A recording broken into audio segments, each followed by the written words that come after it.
And on my phone or something, we'll see. Right, I think we're live. Good evening, everybody, and welcome to Nick's Sunday Night Quiz.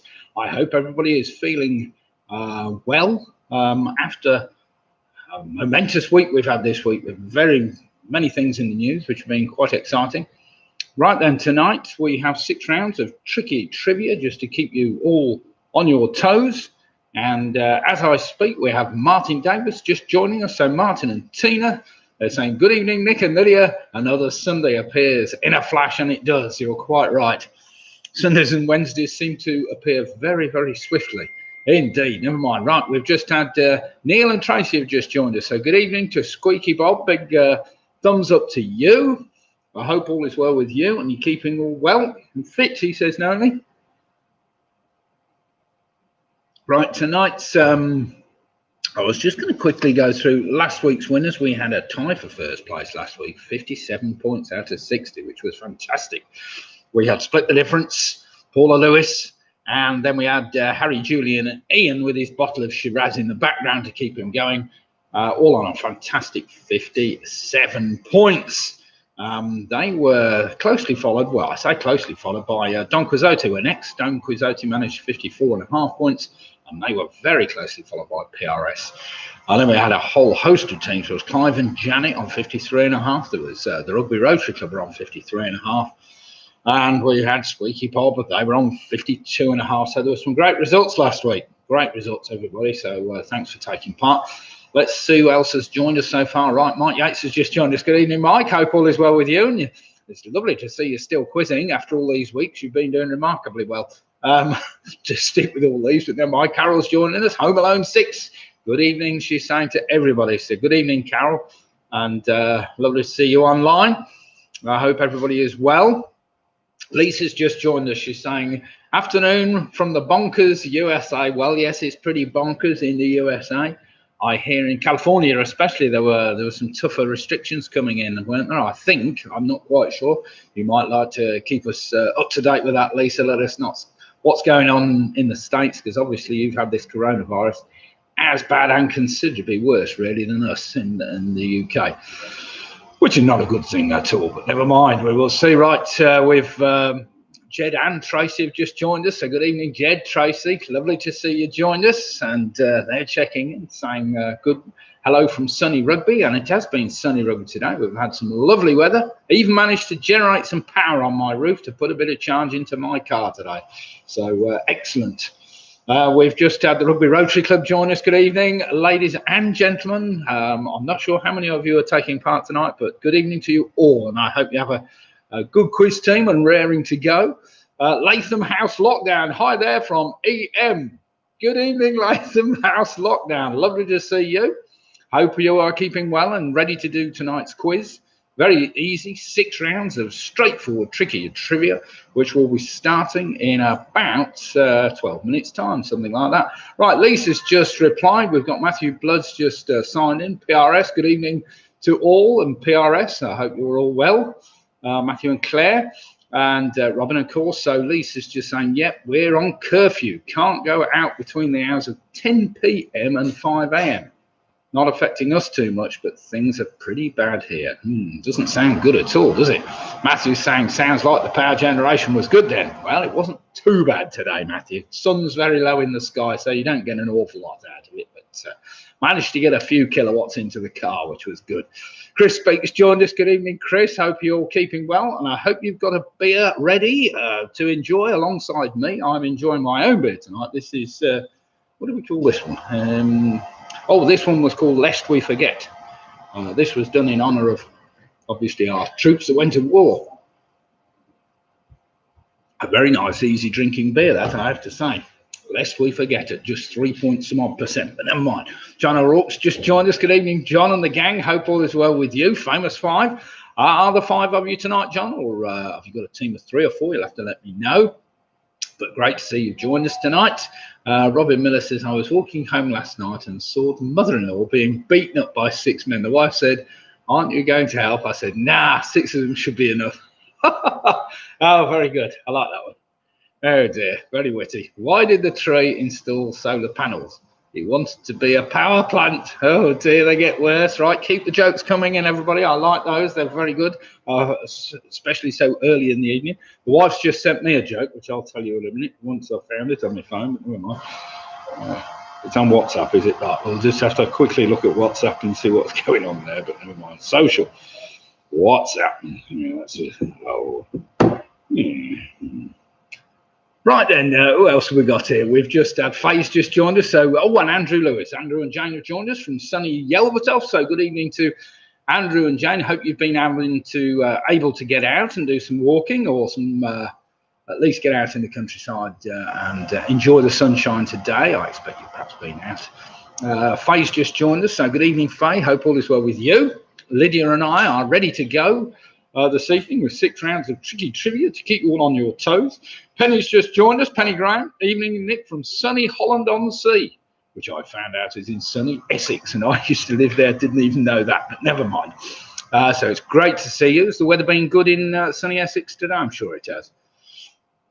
Yeah, Robin's just reminded us that was copyrighted Les Dawson. I used to love Les Dawson. He used to have me falling about the place in laughter and stitches, but never mind. Ryan, Ian, Anthony James from Don Quixote are just signing in. They're signing in from different parts of the country. We've got London, Manchester, and Lower Hill Morton, which is obviously very close to us as we are transmitting live from Hill Morton in Rugby. Jed on the bass and Tracy's on the Chardonnay. Fantastic. Oh, that sounds a good combination there, Jed.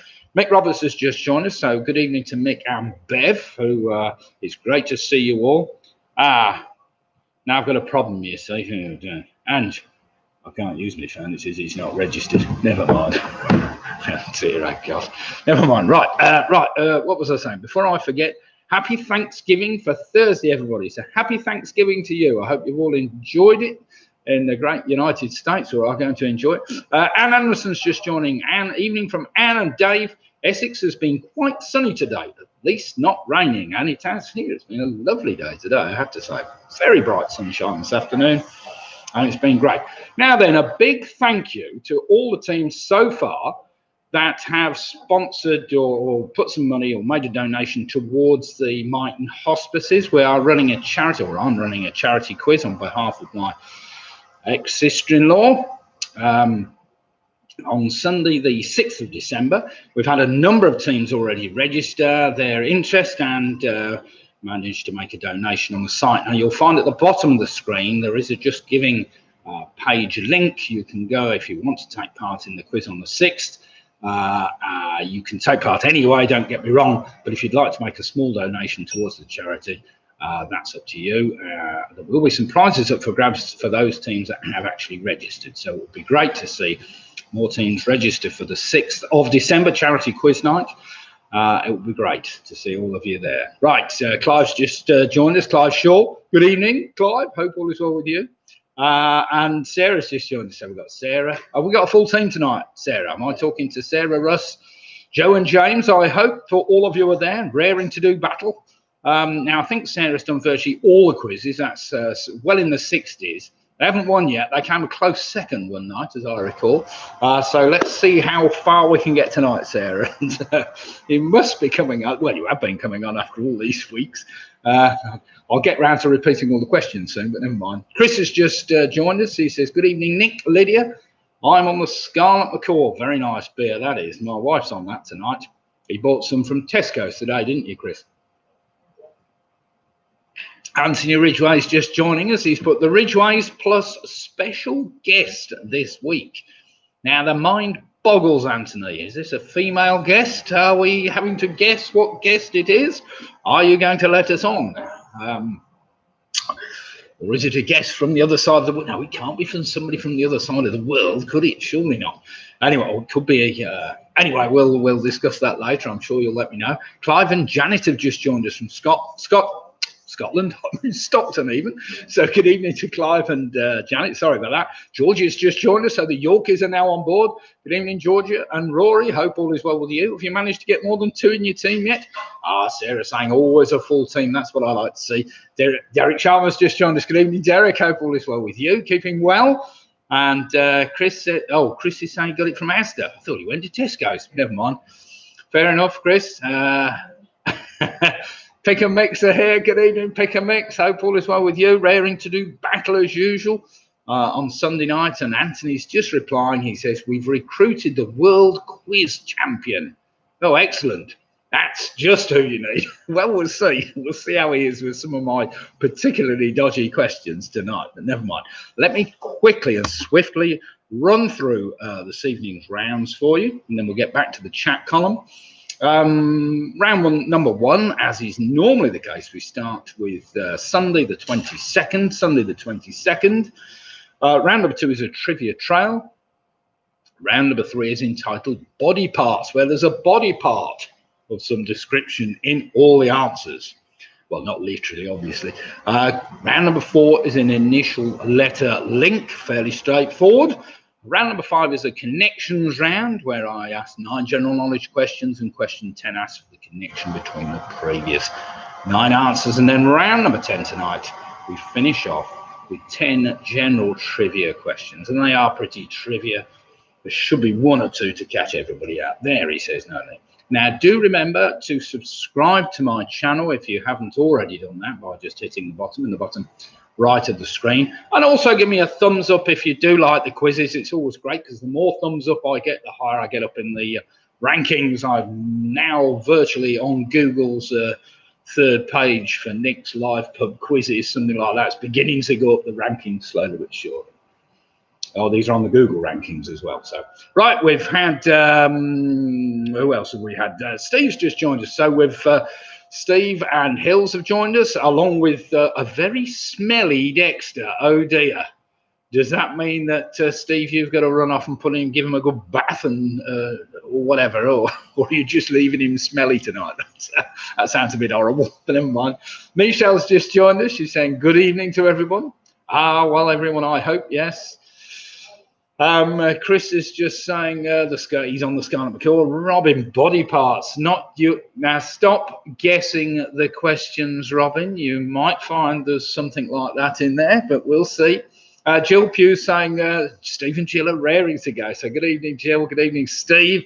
Great to see you've joined us tonight. And Jackie Skips also joined us. So good evening, Jackie. Hope all is well with you. And the Twinnies have just joined us. So good evening, the Twinnies. Right, you should be ashamed of yourself. You wait until the question comes up, Robin. Oh dear, you know I like to squeeze one in, so to speak. It's better than squeezing one out, one of those questions. Right, we have literally 2 minutes to go before we start, so I will bring the quiz up on my screen and just minimise it so it's ready to go. Top of my screen. Excellent, that's what we like to see. Has everybody got a reasonably good connection tonight? Has everybody disgusting? Has everybody got themselves a beer to hand, some nibbles if they want some nibbles? And what's that? My body is like a Greek temple, said Faye, in ruins. Oh dear, oh dear. Well, that's a bit harsh, isn't it? But never mind. Right, everybody. Yes, let me just run through the rounds again. I will just, for all those that missed last week's winners, we had 3 teams joint first last week. We had a fantastic split the difference. Paula Lewis and Harry Julian Ian. Ian was with his bottle of Shiraz, of course. They all ended up on 57 points, which basically meant they only dropped 3 points all night long. They were hotly pursued by PRS on 54 points, and Don Quixote on 54.5 points, and PRS on 54 points. Then we had we had Clive and Janet, Rugby Rotary Club, both on 53.5 points, and we had a couple of teams on 52s. Michelle and sorry, wife's just speaking to me. What? Oh, am I disappearing off the screen? Let me just get centered. It's probably because I'm putting my headband on, so I'm not actually concentrating. I'm looking at the screen. Sorry. Derek, struggling to hear at the moment, retrying. There is a button at the bottom of the screen. Which one is it? I think it's the little arrow, isn't it? There's a live button, is there? If you hit the live button, sometimes it will refresh it and allow you to get back on. All right. Is it refresh? Yeah. Ian's just joined us. Good evening, Ian. I noticed you joining us before you're jetting off. Good news then, Ian. I heard you posted on Facebook today that hopefully you're managing to jet off to Tenerife. It sounds a fantastic place to have a year or two there at least. We'll have to see how it goes. Sounds good fun to me. And Paula Lewis and the Quizzy Rascals have just joined us. Right then, everybody, we seem to have everybody signed in just about. We are now quarter past the hour, so it's time to start our quiz. Currently, we've got 64 people signed on currently, but we'll see. That may just leap up or down. It seems to be going up and down a bit at the moment. Has everybody got a decent connection? No? Yes? No? Just refresh the... I'm on full bandwidth here, so I should be all right, but it does seem to be going up and down a bit like the Assyrian Empire, but never mind. So just let me know if you're struggling. There is a bit of a button. Which do we want to be in? I can't remember. Yeah, we need to be in a live chat. Do make sure you've got live chat enabled on your screens if you want to take part in the chat column. And do feel free to put some jokes in. We need plenty of those. Jed's saying it's all good in sunny Burton, so it's not bad. Suddenly all the numbers are coming back up again. Yes, here we go. So everybody's managing to get back in again to the stream. Sorry about this. Yep, right, back up to 60 odd now, and it's climbing. So I think we're been having a bit of a problem. Never mind. Right, here we go then. Let's crack on with round one. Do feel free, as I say, there is a button at the bottom of the screen which you can refresh, and hopefully it will give you a better stream. So just refresh if you're having trouble. The answers will all be up in the chat column on the right-hand side, or the questions will as well. Sorry, not all the answers. Lydia will be putting all the questions up, not the answers. Right, let's crack on. Here we go then. Question number one. This has got to start with the letter S, which makes it fairly straightforward. Which cocktail, named after a city, was invented by the Raffles hotel barkeeper Nang Tong Boom in 1915? At least I think that's how it's pronounced. So which cocktail, named after a city, was invented by the Raffles hotel barkeeper Nang Tong Boom in 1915? It's a two-word answer, pretty straightforward. Yes, I think everybody's online now, so we've got 70, 71, 72 people. So it's great to see so many people taking part in Sunday night's quiz. Right, that was a two-word answer. Question number two is also a little bit of geography. Oh, Pinky and Perky have just joined us. Good evening, Diane. Hope all is well with you. Named after the nearby river, the ghost town of Pripyat is found in which country? I think it's Pripyat. So named after the nearby river, the ghost town of Pripyat is found in which country? Now that's got to start with the letter U. There's not many countries in the world beginning with the letter U.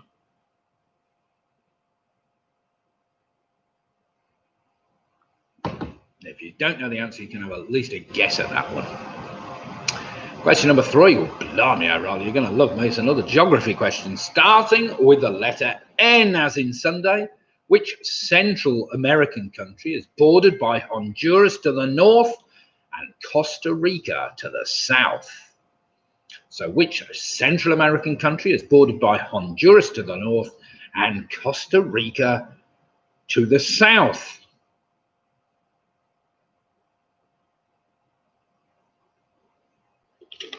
Right, I'll just refresh my glass, as it is nearly empty. Need a bit more beer in it.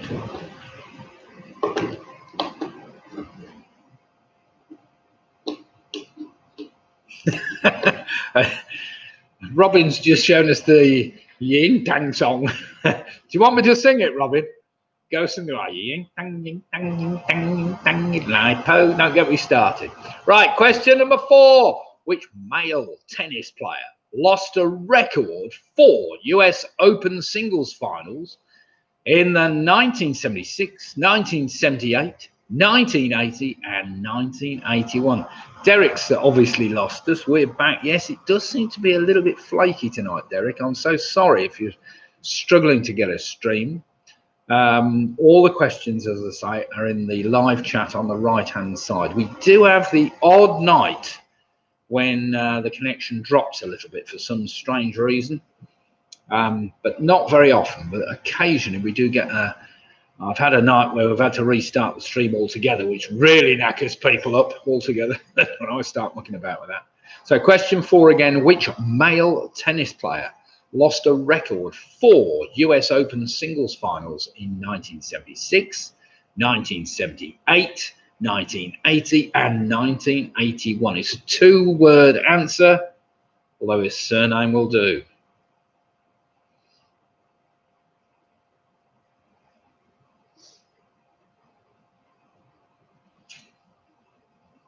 Yes, I can normally tell when there's a bit of a problem with the feed because the number of people online fluctuates up and down a bit like the Assyrian Empire. But it seems to be holding stable at the moment, so we'll see. Right, question number 5, starting with the letter A. According to legend, what Christian hymn by Scottish Anglican Henry Francis Lyte was the last song played by the band aboard the Titanic? Now, apparently that is legend. It's not proven, that one, but never mind. So, according to legend, what Christian hymn by Scottish Anglican Henry Francis Lyte was the last song played by the band aboard the Titanic? Starts with the letter A, and it's a 3-word answer I'm after.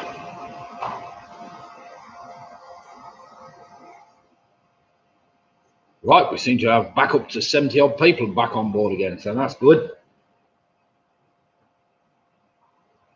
Right, question number 6, starting with the letter Y. What is a marginal sea on the Western Pacific Ocean, located between mainland China and the Korean Peninsula? So question 6 again, question 6 again. What is a marginal sea on the Western Pacific Ocean, located between mainland China and the Korean Peninsula? What's the input? What has 2 wings and a halo? A Chinese telephone, wing, halo. Oh, very good. Wing. Oh dear, yes, wing. Oh, Dean Johnson is for a first name. Well, if you know his first name, you'll know his second name as well. So, Dean, yeah, you can put, I'll accept a surname, that's fine, but you can put both down.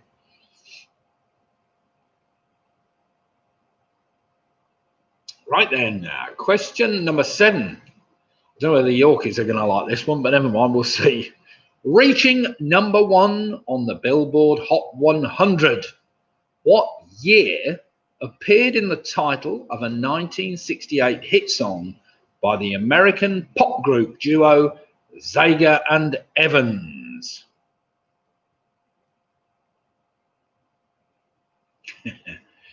So this has got to start with the number 2, remember. It's got to start with the number 2, as in Sunday the 22nd. That's the only clue I'm giving you, which presumably puts it into the future somewhere. So reaching number 1 on the Billboard Hot 100. What year appeared in the title of a 1968 hit song by the American pop group Zager and Evans?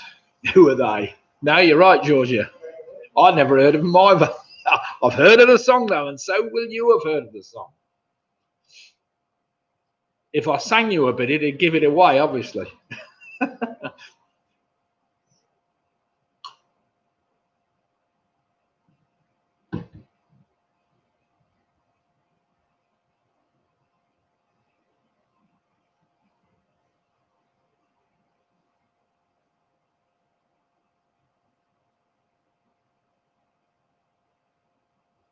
Oh, bollocks. I've got that wrong, haven't I? No. I'll come back to question 4 because I've got that wrong, everybody. Clearly, I can't spell the word Sunday, but never mind. I'll come back to that question in a minute. We'll ask it at the end. Screw out number 4. I've got the wrong letter. If I told you the letter started with the letter B, that would help, all right? The letter B. So back to number 4 again. There is a typo error. Yes, Sunday. It's Sunday the 22nd, by the way, just for anybody that doesn't realise.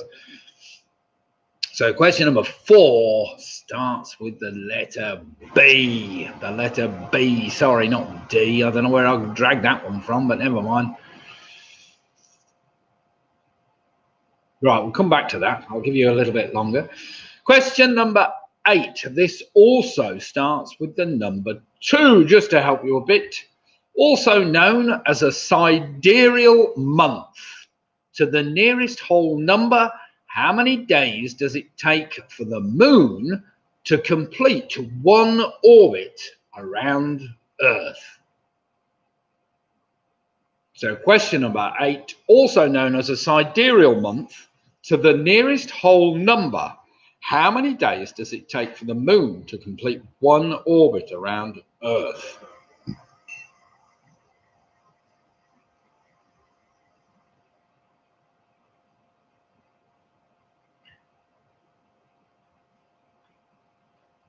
Oh, sorry, I've got off track here. I haven't been watching the chat. What's been going on? Everybody's swearing at me.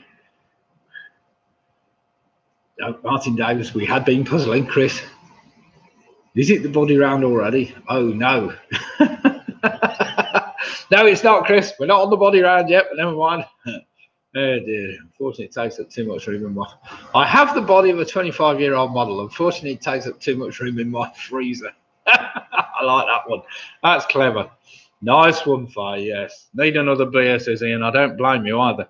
Right then, sorry about mucking you all about. Right, question number 9.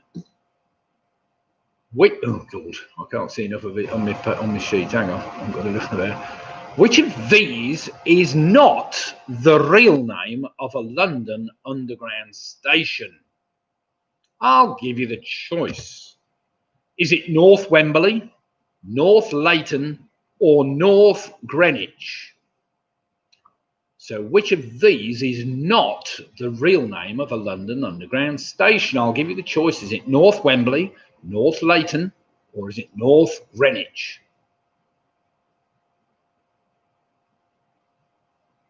Actually, I made a mistake there, didn't I? I haven't changed it on mine, but never mind. It's all right. We'll leave it as is. Need another beer.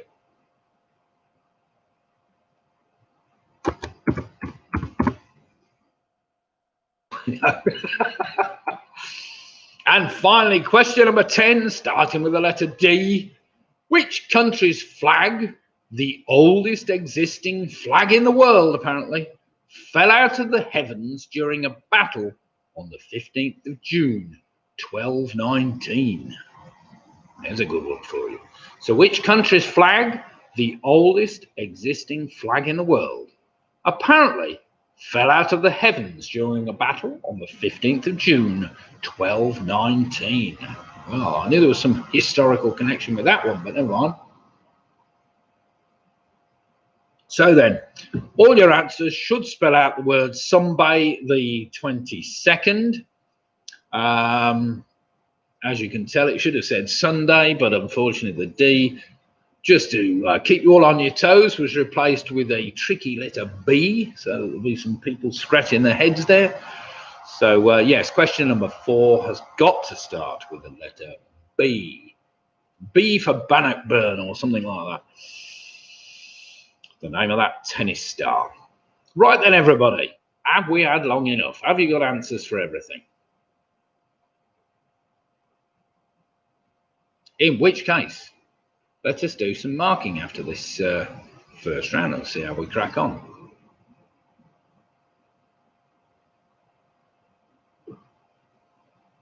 I like our new owners of our Chinese takeaway, Wang King.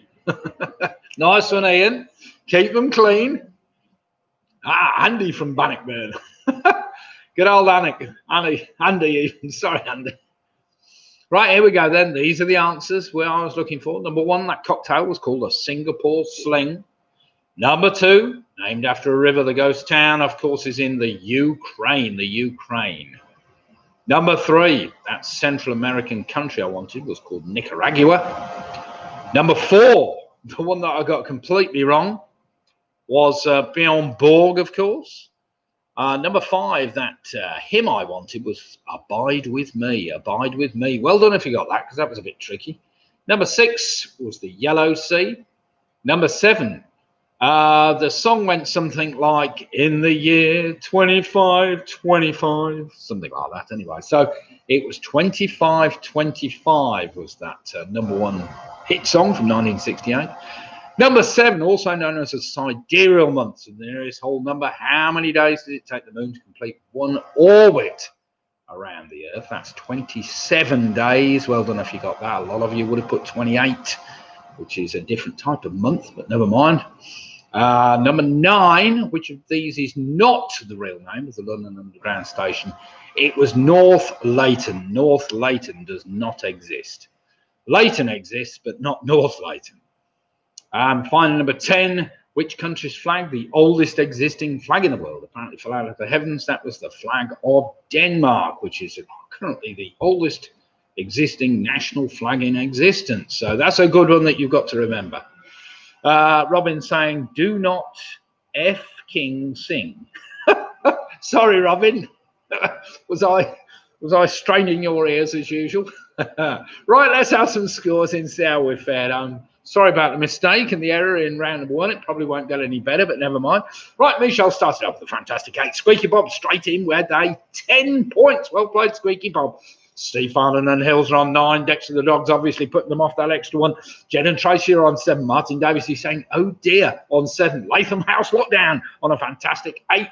We've got Mike Yates on 8. We've got the Yorkies on 7. Well done them. Derek Sharman's on 8. PRS are on 9. Sarah's on 8 points. Well done, Sarah. Nick Roberts on 8. Chris Speaks on 8. Ian Miller's on 8. We have, wait a minute. Where have we got to? Oh, come off the page now. Chris Speaks on 8. Ian Miller's on 8. Graham Gifford's on a fantastic 8. Andrew Lewis on 7. Anthony Ridgway. Well, the guest star's not obviously helping you so far. The quiz champion of the world, but never mind, only a 6. Carol Jackson, the Home Alone 6. Bad start with a 7. At least you're ahead of the other Ridgeways. Look on the bright side. Pinky and Perky are on an 8. The Famous Favors are on an 8. Split the Difference are on a fantastic 10. Well played them. It's Leighton. You're right, it's Leighton. Anne Anderson is on an 8. The Rugby Rotary Club are on 8. We've got Gillian Pugh on 9. Well done them. Penny Graham's on 6. We've got Alex Brown on 8. Pick a Mix are on 8. The Booby Prize Girls are on 6. We've got Clive and Janet from Stockton on 7. We've got the Donkers OT on 9. Team USA UK on 9. The 20s are on 8. What some great scores in there, everybody. Well played. And there's 1 or 2 people who haven't put their scores up because they're waiting for everybody else to put their scores up. But we've got 2 teams at the moment, which surprisingly got 10 out of 10. I didn't think anybody was going to get that month, but they did. More by guesswork, I think, than anything else, but never mind. That's Split the Difference and Squeaky Bob. So well played, those 2 teams. Right then, round number 2 tonight. Round number 2 tonight is entitled Trivia Trail, where the last letter of your first answer is the first letter of your next answer, and so on and so forth. Question number 1 is something I heard on the radio the other day, and I thought, better look that one up and see where it's come from. So the expression, a different kettle of fish, dates from the late 19th century and was found most commonly in which country of the United Kingdom? So there's a bit of guesswork there. So the expression, a different kettle of fish, dates from the late 19th century and was found most commonly in which country of the United Kingdom? And as there's not many of them, it's really straightforward which one it might be or might not be, I suppose. I always throw a curveball in for Martin Davis. He likes a...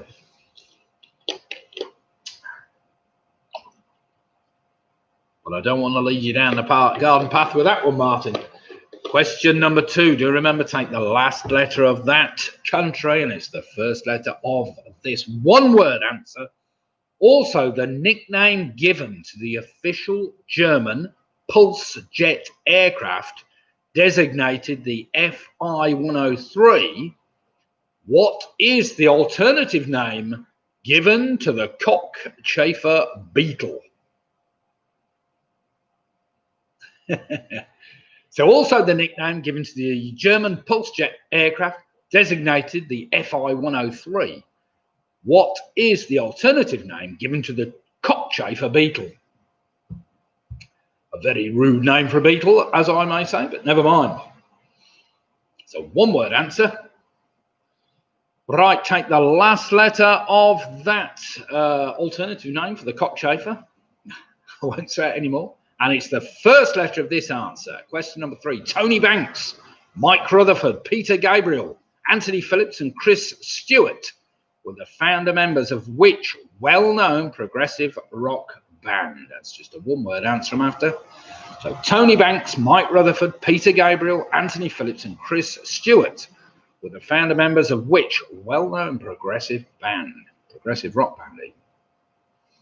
That's a one-word answer we're after. Pretty straightforward. When? Yeah, I should have been seeing them tomorrow, apparently. But unfortunately, of course, they're not playing. Question number 4.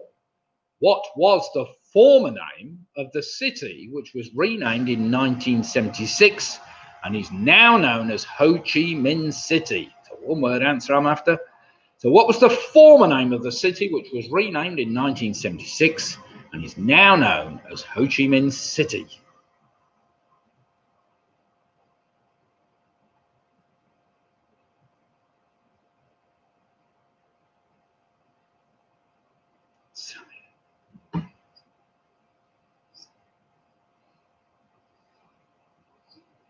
Don't know how to pronounce that. Right, question number 5. Take the last letter of that old name for the city, and it's the first letter of this. So the Gaelic language word Samian literally means end of summer. What is its direct English equivalent? That's a tricky one. The Gaelic language word Samian literally means end of summer. What is its direct English equivalent? It's a one-word answer I'm after, and it starts with the last letter of your previous answer. And if you don't know that, question number 6 may help you.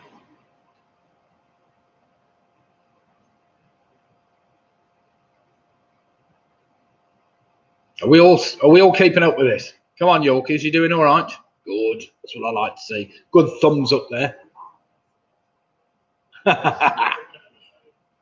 Question number 6. What is a multiplayer only survival video game developed by Facepunch Studio? It's also the name of a programming language and another name given to the oxide of iron.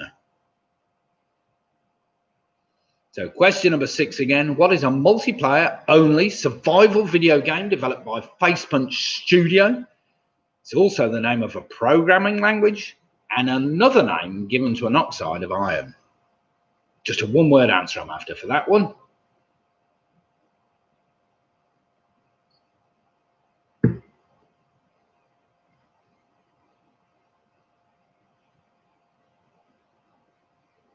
Take the last letter of that oxide of iron, and it's the first letter of this one. Here we go. Question number 7. With a name derived from the Italian word for time, what in musical terminology is a name given to the speed or pace of a given piece of music?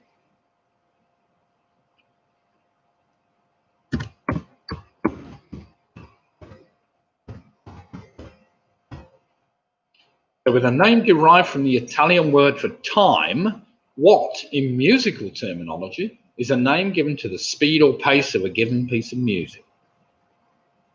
It's just a one-word answer for that one.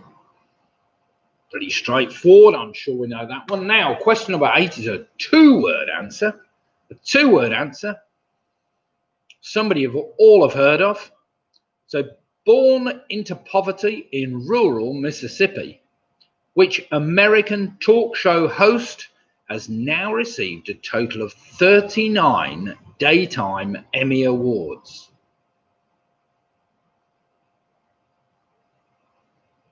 That's a two-word answer, starting with a letter from the previous answer, of course. So, born into poverty in rural Mississippi, Mississippi even. Which American talk show host has now received a total of 39 Daytime Emmy Awards?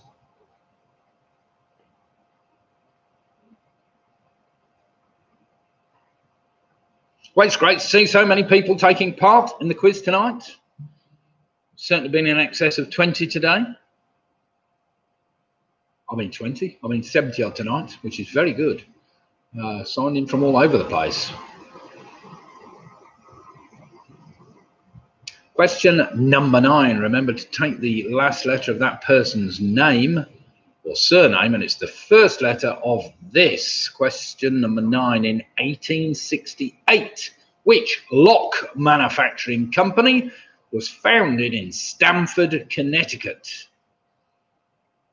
Oh, I know, I'm giving all these away to our American friends, but never mind. So in 1868, which lock manufacturing company was founded in Stamford, Connecticut? One word answer, pretty straightforward. Well, it is if you got the previous answer. And finally, question number 10. What is a British quiz show from the BBC? It was first broadcast in 2003 and originally chaired by Dermot Monaghan. And of course, it's a one-word answer I'm after. And the last letter of that answer will take you all the way back to the first letter of question number 1, if we're lucky, to give you the name of that country we're after. So take the last letter of the lock manufacturer, and it's the first letter of that answer. So finally, what is a British quiz show from the BBC? It was first broadcast in 2003 and originally chaired by Dermot Monaghan. What's he put? Martin. It's very annoying. You join with a stick and within 13 you're wiped out by a 10-year-old with an AK-47. Very true, Martin Davis. Well, I thought there'd be somebody knew that question, he says knowingly. You've obviously played it, so it's got to be a good one. What's Jackie put? I went to the opticians a few years ago. When they puffed air into my eyes, I'll tell them I could see closed pubs, masks, and a Chinese man eating a bat. Ah, they said, you have 20/20 vision.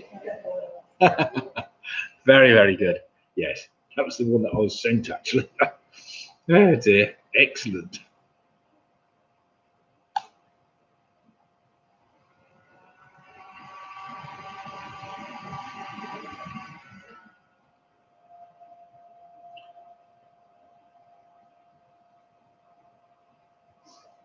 Right, let me just post. Yeah, applause. I'll just post a silly joke myself.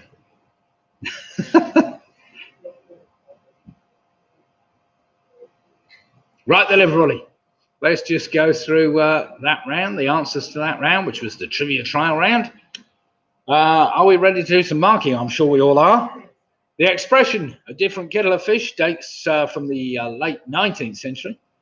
It's found most commonly in Scotland. That, of course, gave you the D for the nickname, for the official nickname of the German pulse jet aircraft designated the FI-103. That was called the Doodlebug, the Doodlebug. That in turn gave you the G for the band Genesis, which in turn gave you the S for the city of Saigon. That in turn gave you the N for the month of November. Number 6 was Rust. That gave you the T for Tempo, which in turn gave you the O for Oprah Winfrey, or Oprah Winfrey. That gave you the Y for that lock manufacturer Yale, which in turn gave you the E for the Eggheads, So well done. No shade, no shine, no butterflies, no bees, no fruits, no flowers, no leaves, no birds. November. Very good, Clive. Very good indeed. So there are our answers to the previous round. So let's see what we've got here. Clive and Janet from Stockton. They've got to be more than 10, surely. No, come on. Pinky Picker on 18. We've got Latham Lockdown House. Latham Lockdown House. You need to show your total score. I can't keep a running score, so you need to do a running score yourself. So correct that one and put in a total score for the 2 rounds. And I'll read it out again in a minute for you. So Clive and Janet from Stockton are on 10. Peel Perky on 18. Steve Farland's on 18. We've got Martin Davis now on 15. We've got Ian Miller on 18. We've got Don Quizzotti on 19. Well played them. Jill and Steve Pure on a fantastic 18 points. Home Alone 6 are on 16. Matthew Blood and PRS are on 16. Latham House Lockdown on 16. That's more like it. The Yorkies are on a fantastic. Where are the Yorkies? In a minute. I just skipped off to space there. And where have they gone? Sorry. 15 for the Yorkies. Michelle Gibbons on 17. Grant Gibbons on 17. Paul Lewis is on 8. 19. Jen Tracer on 17. Derek Sharman's on 17. We've got Sarah, Russ, Joe and James on 15. Andrew and Jane are on 14. Sorry, nearly quick sip there. Chris Beak is on 16. We've got the Booby Prize Girls on 16. Latham Lockdown, House Lockdown on 16. We've got Ann Anderson on 17. Split the difference on 20. Oh dear. Mike Yates on 18. We've got the Famous 5 on 17. Squeaky Pobber on 19. Pigamix on 17.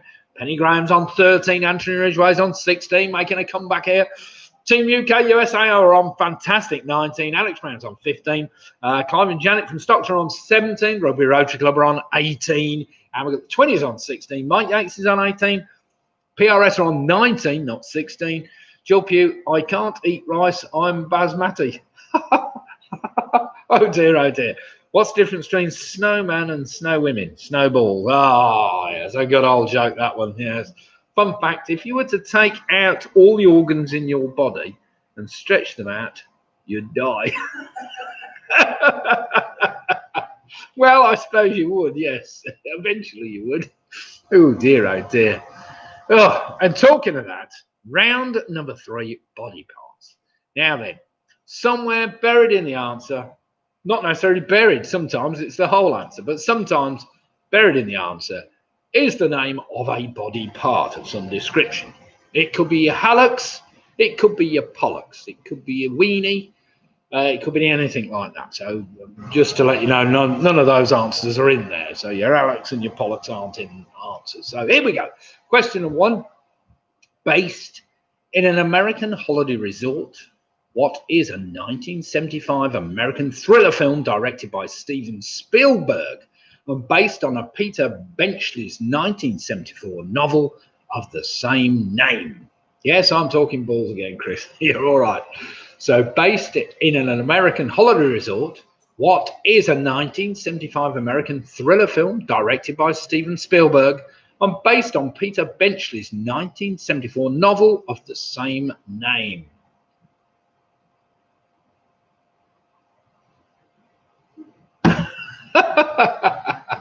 Now, that's a good joke. I taught my dog to play the trumpet on the London Underground the other day.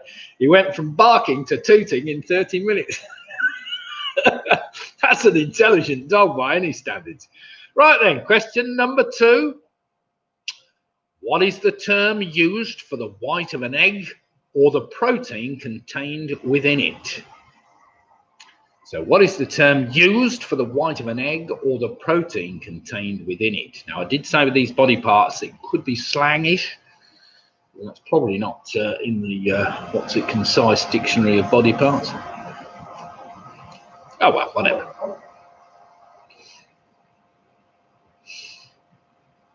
No, I mean the body part. So question 2 again, what is the term used for the white of an egg or the protein contained within it? Sure, we've all got that one straightforward. Do remember, I'm after the body part.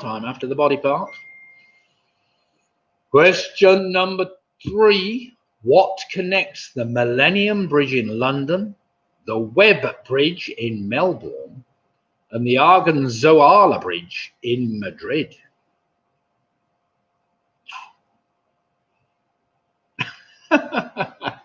He couldn't resist his specialist subject. You wait, Martin, they get better yet. So what connects the Millennium Bridge in London, the Webb Bridge in Melbourne, and the Arganzuela Bridge in Madrid? It might be the Arganzuela Bridge in Madrid, actually, but something like that. You need to learn Spanish to be able to pronounce that right. I'll have to ask my mate Ian. He'll know. Ian Miller will know that one. I hope you're good at Spanish, Ian. Going off to Tenerife.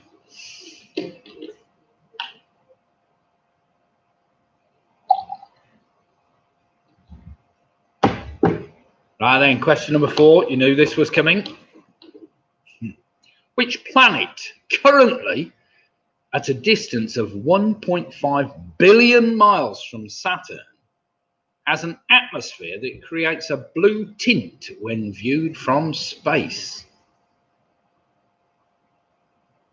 So question 4 again, which planet currently at a distance of 1.5 billion miles from Saturn has an atmosphere that creates a blue tint when viewed from space? Yes, Alex, there's a body part in every answer. For instance, the answer might be Liverpool, so there's a liver in it. You get the idea. Or it might be esophagus. God knows what that's got in it, but it must have something in it.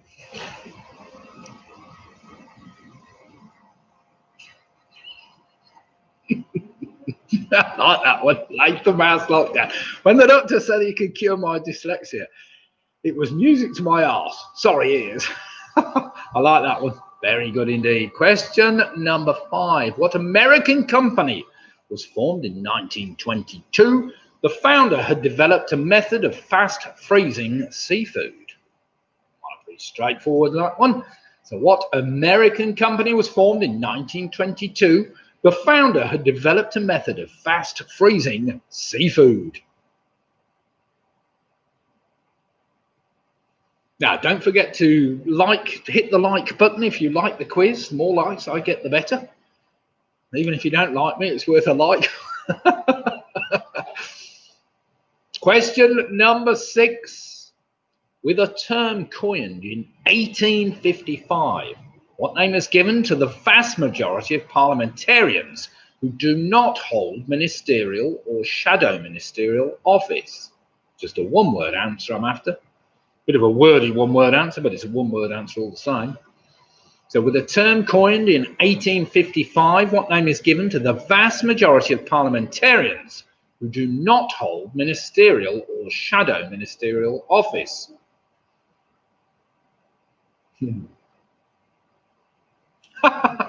Nice one.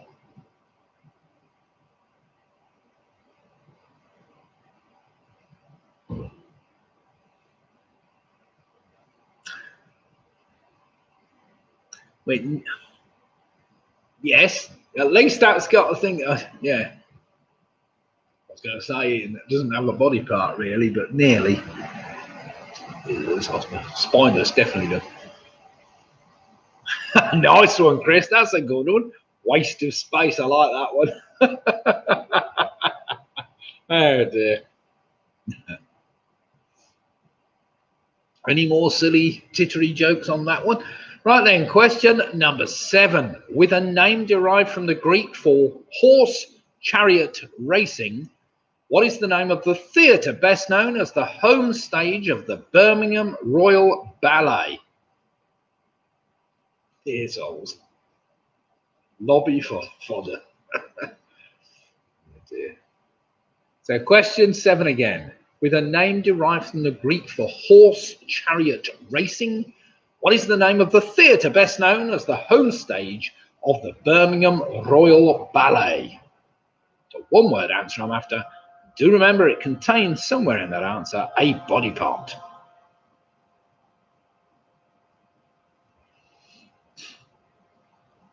That was far too easy, surely. So question number 8. Which drink originally had a strong reputation as a healthy product for children, stemming from its distribution to children as a vitamin C supplement during World War II?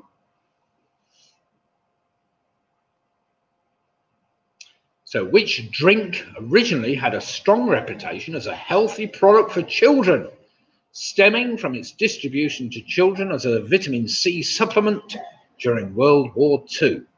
It did get a much worse name later in life I was reading about. Suddenly it went out of favour when they discovered it was full of sugar. Then they brought the sugar-free version out. Right then, Question number 9. This is one for my cousin. One of my cousins. He'll know this one well. Question number 9. What name is given to health professionals who practice in the field of health sciences, focusing on the safe and effective dispensing of medications? So question 9 again. What name is given to health professionals who practice in the field of health sciences, focusing on the safe and effective dispensing of medications? It's a bit wordy, that one, really, but there you go. A lot easier than it sounds, that one. Do remember, they've all got part of your body in them somewhere.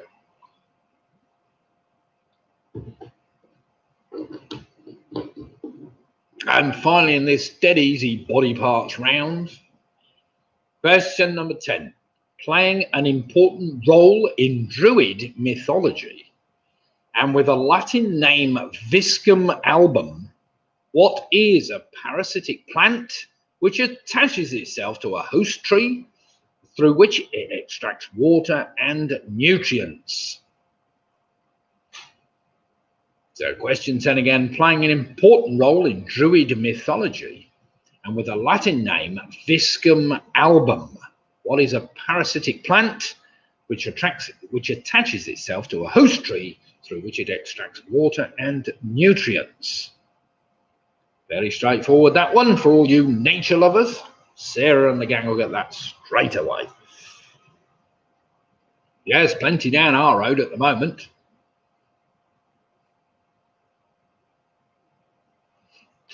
Although we did find a place where we must have seen thousands and thousands of slowberries. So if anybody's in Rugby that wants slowberries for their gin or whatever else, we can tell them somewhere that they can find thousands of them. Literally, they're all over the place. Right then, you should have 10 answers and 10 body parts. I'm really after the answers, not the body parts, because it's just the body parts in the answer, obviously. If you can't work that out, well, here we have it. So, are we ready for some? Strawberries, Sainsbury's? Yes, there's probably thousands in Sainsbury's, Martin. I wasn't thinking of purchasing them. I was thinking of you going and plucking a few, should we say?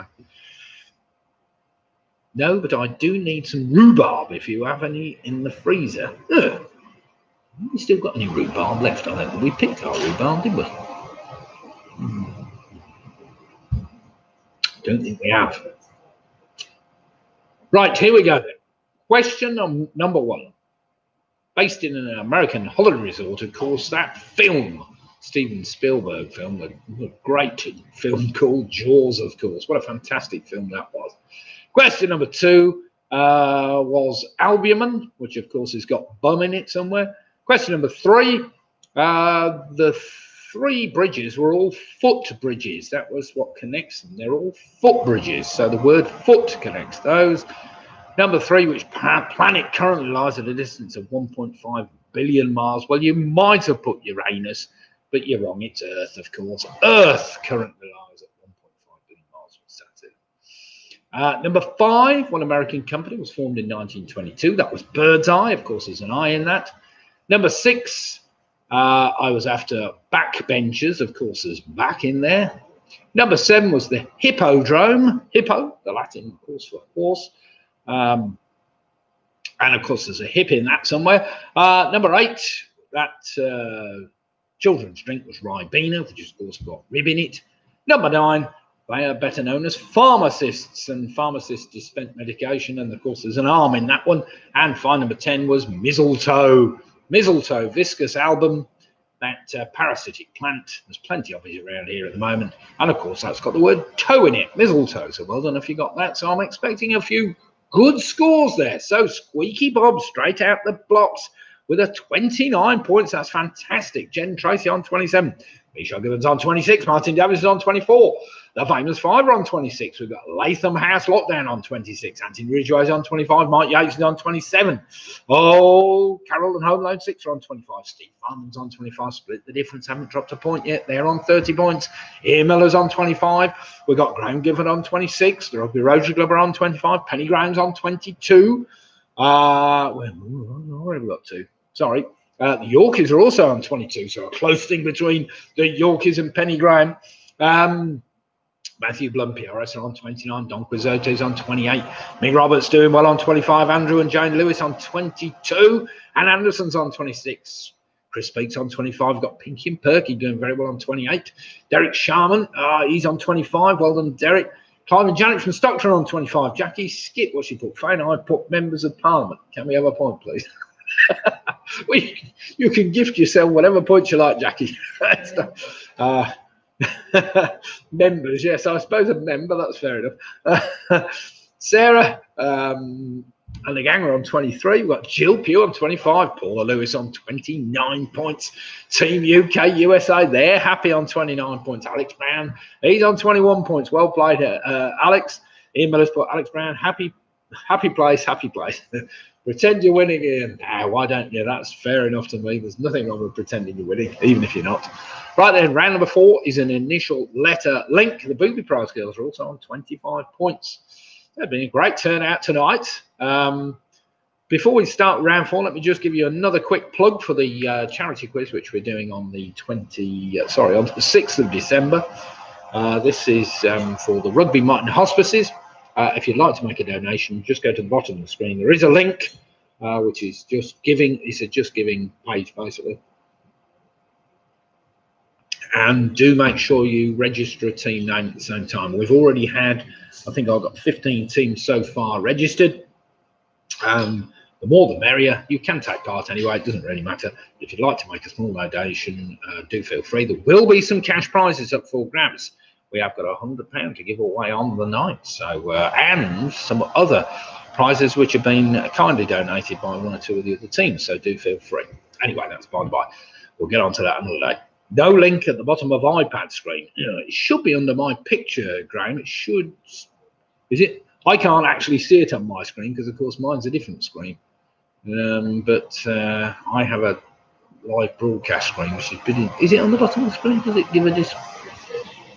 It's literally under the line underneath my face. Yeah, under the video somewhere. Maybe you haven't got it. Might not work on the iPad. I'm sorry. Yeah, not everybody might be able to see it. It's a bit difficult to format all these damn things for different. For different things. So, anyway, let's get on with the initial letter link.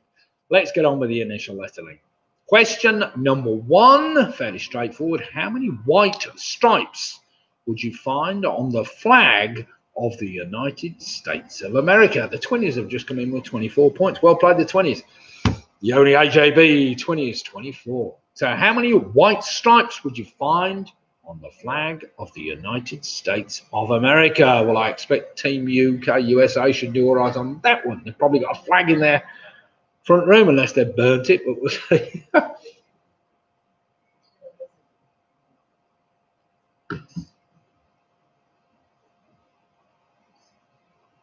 Yeah, apparently on the, well, is it?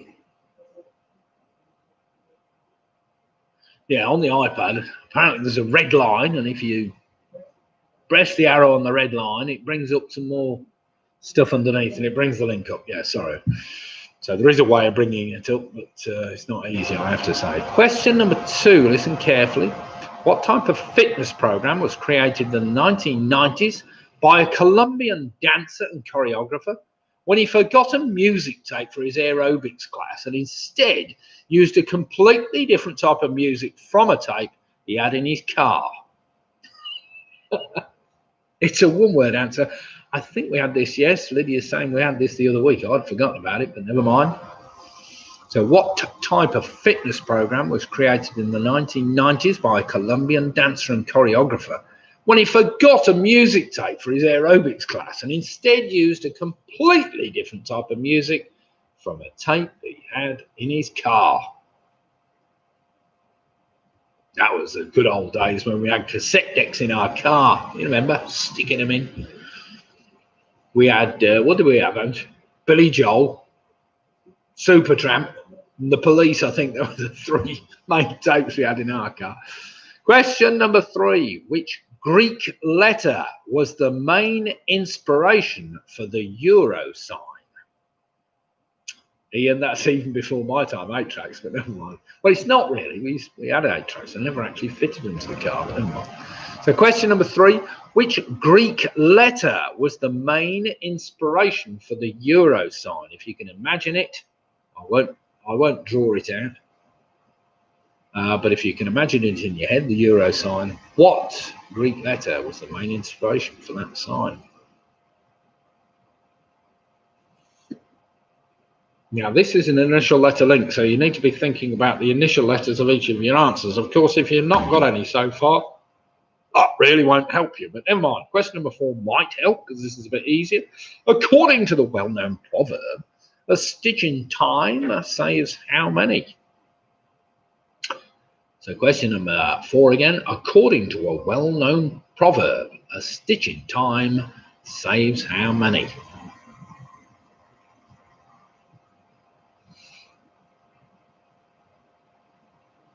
Well, we've got some great scores in so far tonight. There's one team out there. There's a lot of teams on 29s, but we have one team at the moment to catch on 30. That split the difference, so let's see whether we can catch them this round. Question number 5.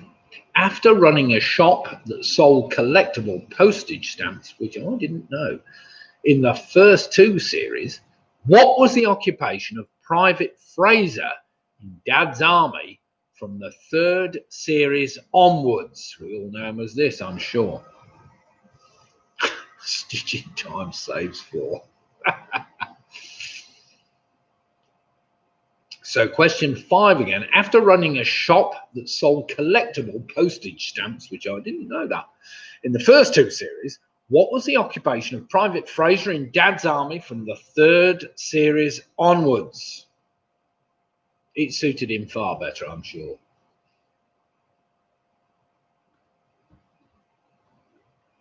Question number 6 is a very straightforward anagram, not too tricky. Tanned honey is an anagram of which former UK Prime Minister?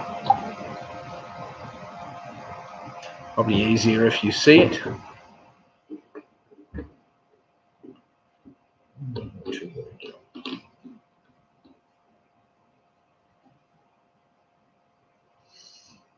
It's a one-word job as far as I know. Might be hyphenated, but I think it's a one-word job.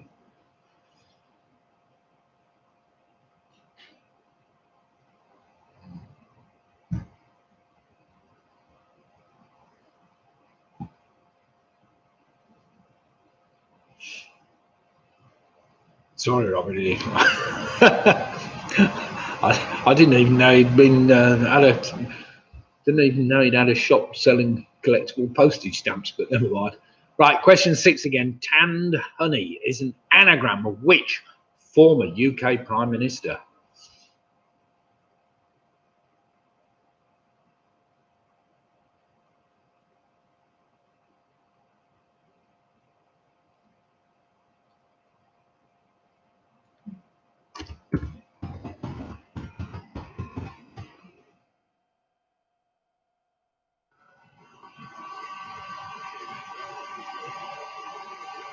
It's been great to see so many people taking part tonight. We've actually hit 80 concurrent users tonight, which is excellent. Question number 7. In which religion are the cosmic functions of creation, maintenance, and destruction personified by Brahma, the creator, Vishnu, the maintainer, and Shiva, the destroyer? So question 7 again. In which religion are the cosmic functions of creation, maintenance, and destruction personified by Brahma, the creator, Vishnu, the maintainer, and Shiva, the destroyer? And they take it very seriously, I have to say.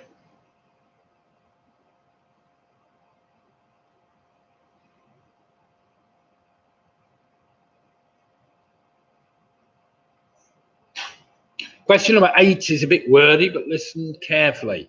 In 2012, the official charts company released a list of 12 acts who had each sold more than 10 million singles in the history of the UK official singles charts. But who was the only singer in that list who hadn't sold any singles in the 20th century?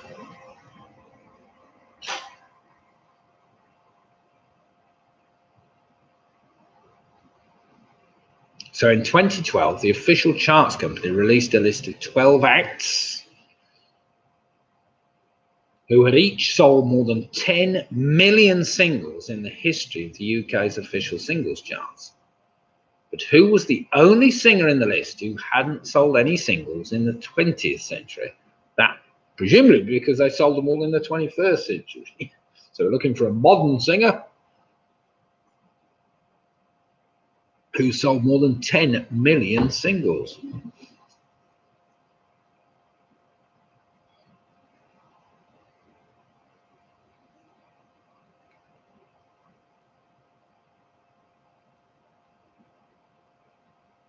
From it, your back hurting.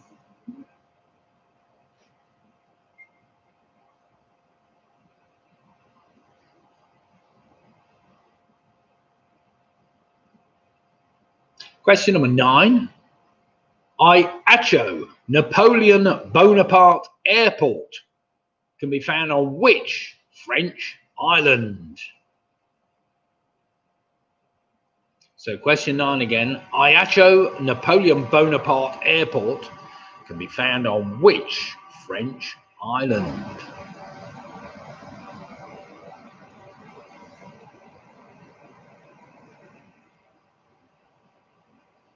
Now, remember, we're looking for the initial letters here. So question number 10, which will help you somewhat. The first letters of the first 9 answers can be rearranged to spell the name of what breed of dog? A name that derives from the German word for the protruding part of an animal's face.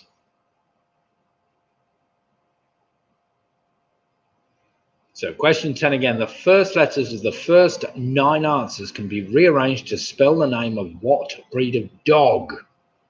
A name that derives from the German word for the protruding part of an animal's face. Sounds quite an English word to me, but it's obviously German, I suppose.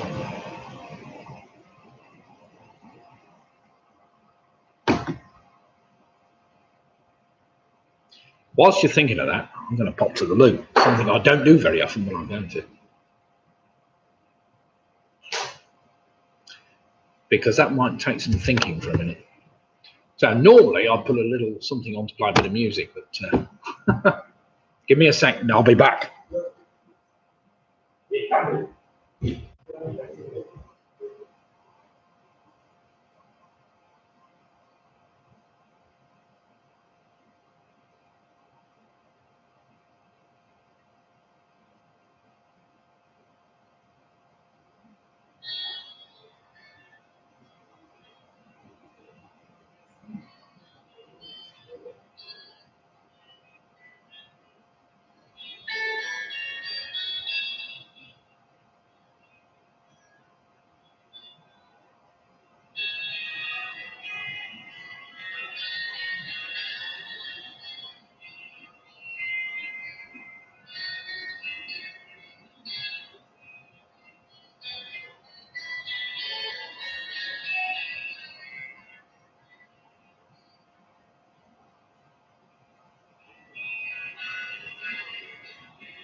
Right, after that quick comfort break. Sorry, Robin. I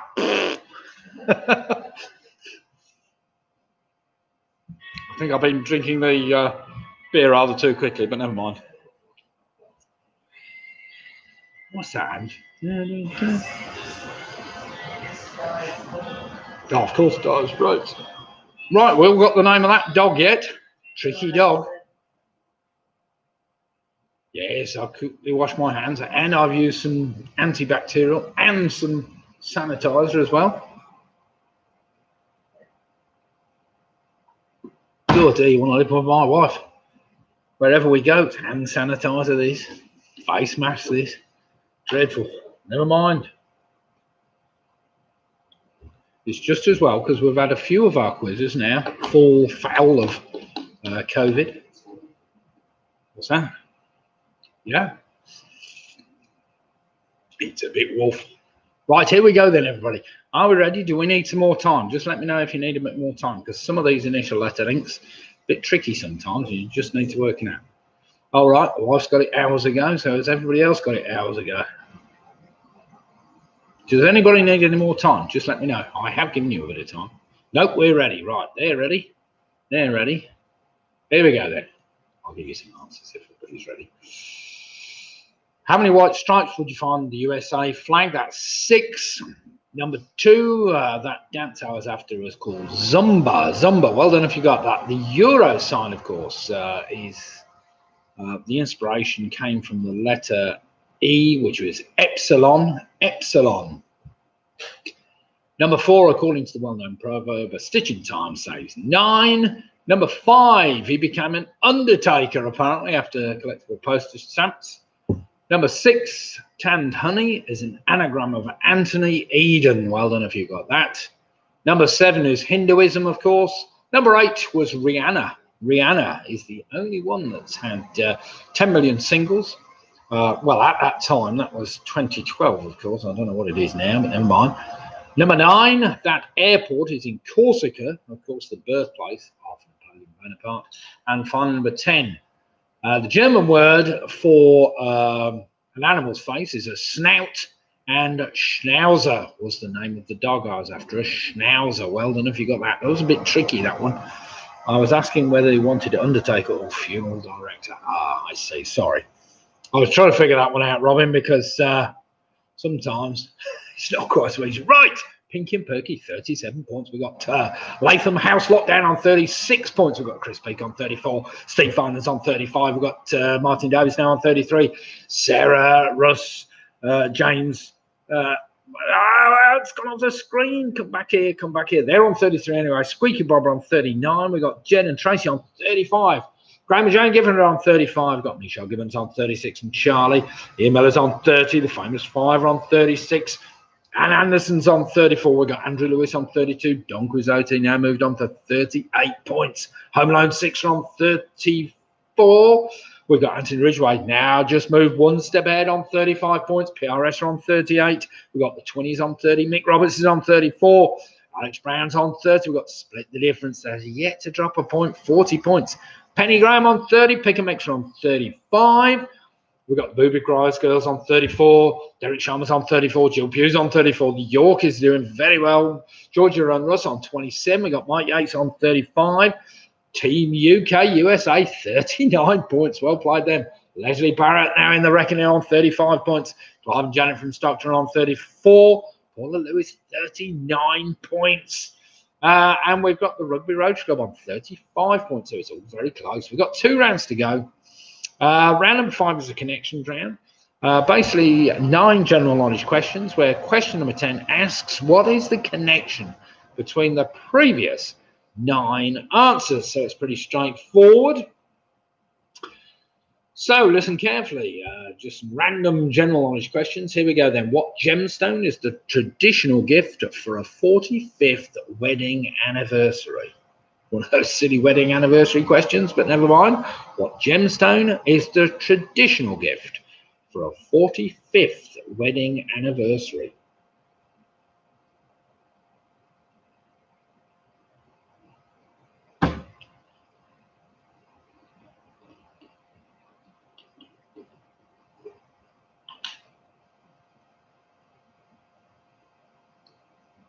I can understand why some people are only married a year or two, because the first year of marriage is paper, isn't it, or something like that? And I mean, it gets more expensive the older you get, doesn't it?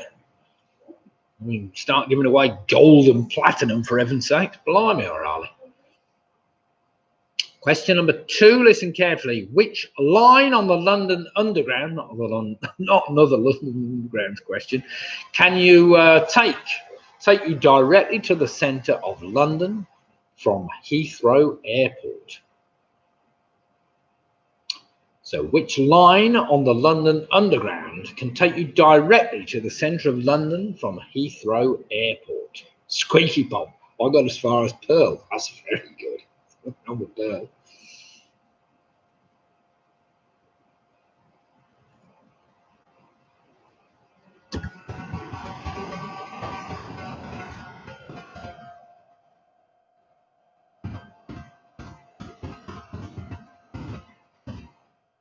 Oh.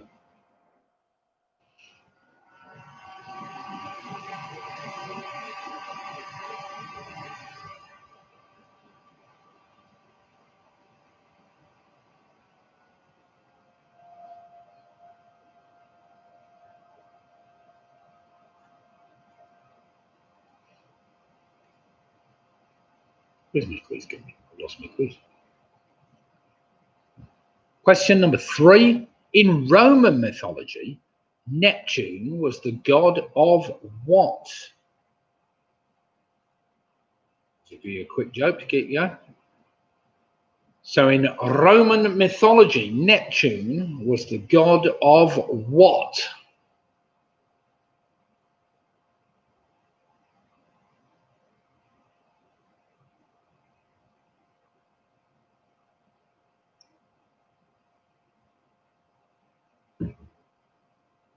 I should have given up a cotton when I got a peg bag as an anniversary present.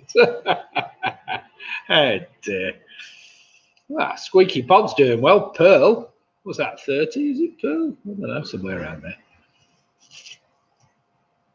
Question number 4. Don't get much easier than this one. Which fictional character first appeared in print in 1946 and his best friends called Percy and Toby? So which fictional character first appeared in print in 1946 and has best friends called Percy and Toby?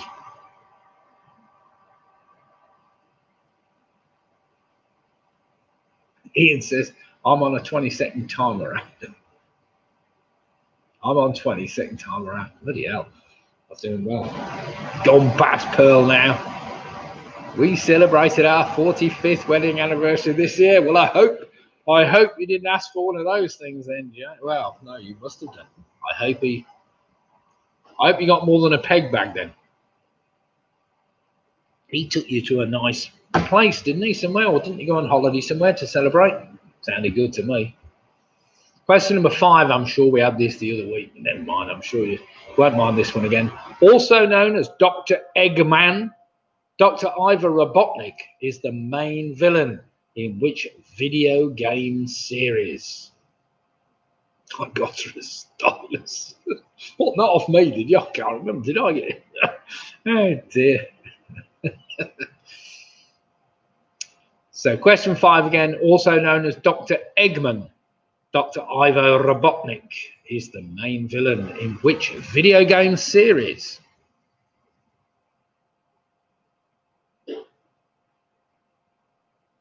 I'm sure you went somewhere exotic, didn't you, Graham? Graham and Jane, they were off. Where were you? I can't remember. Or maybe it wasn't. Maybe it was a year or two.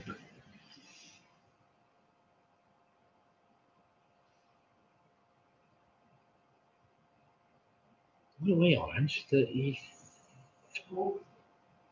Is it? Bloody hell.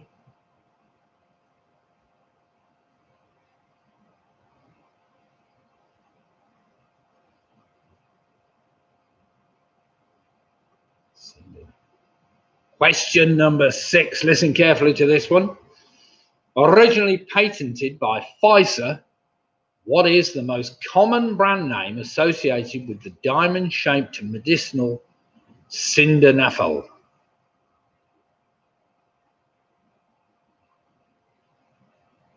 Sorry, I was supposed to read medicine in between there. So originally patented by Pfizer, what is the most common brand name associated with the diamond-shaped medicine sildenafil?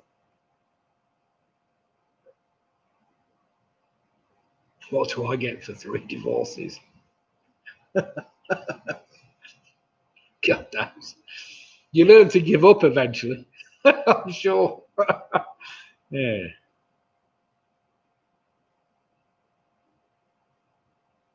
Oh dear. Well, that's a dreadful one, Faye. Did you hear about the mathematician who suffered muscle pain when writing out equations? He had fibromyalgia.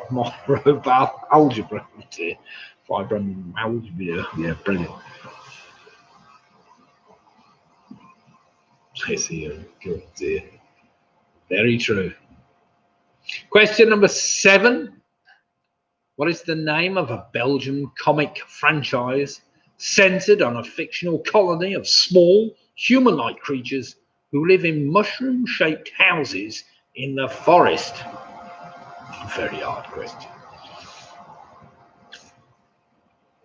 So, what is the name of a Belgian comic franchise centered on a fictional colony of small, human-like creatures who live in mushroom-shaped houses in the forest?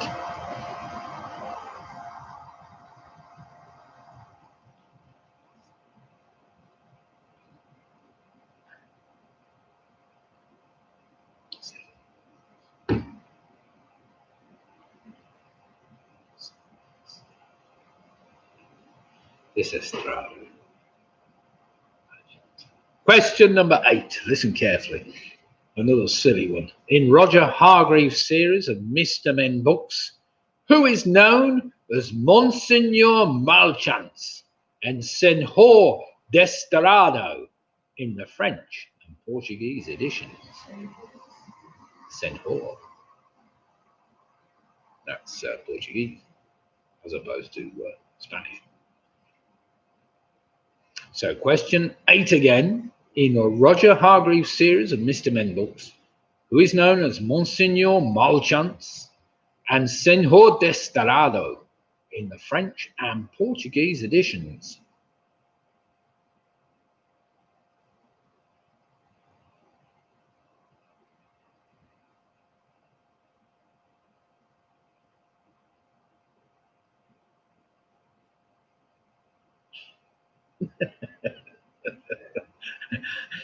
Chris, you've given that one away a little bit, but never mind. That's a good one. I always wake up with a stiff neck, you know. Oh dear.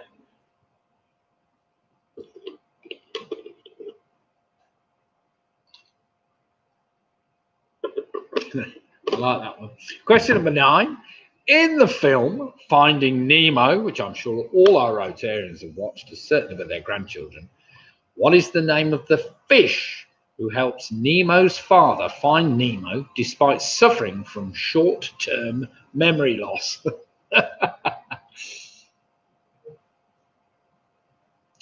So in the film Finding Nemo, what is the name of the fish who helps Nemo's father find Nemo despite suffering from short-term memory losses? Just a one-word answer after for that. And finally, of course, what is the connection between the previous 9 answers? What is the connection between the previous 9 answers? Come on, everybody, I'm sure we can work that one out.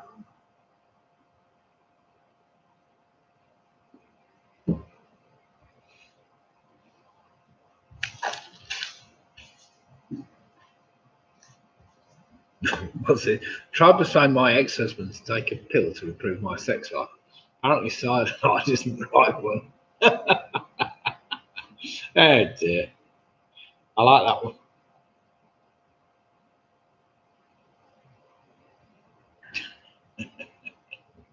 Oh dear.